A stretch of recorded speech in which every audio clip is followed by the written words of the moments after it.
quels sont les besoins que vous aviez justement identifiés, vous qui allez à Sevran assez régulièrement au final, et comment ça a évolué à travers le temps?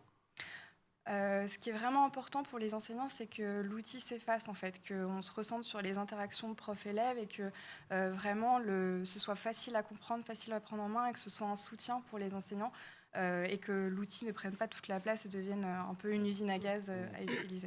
Annabelle, que dites-vous à ceux qui disent que le tout numérique, ça a des effets néfastes, notamment cette propension qu'ont les élèves à être un petit peu plus sur les écrans?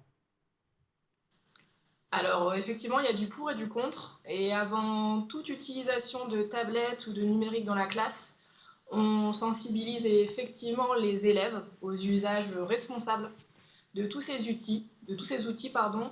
On leur explique que effectivement c'est bien, ça peut nous aider à travailler, mais on ne fait pas tout avec.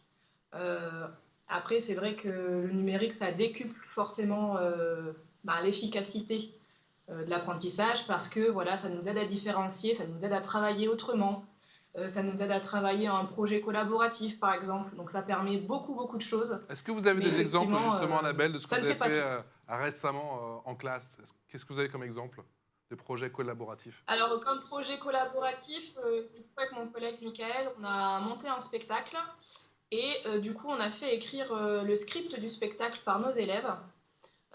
Et du coup, chacun avait la possibilité d'aller ajouter une phrase, un bout de dialogue, un bout de chorale.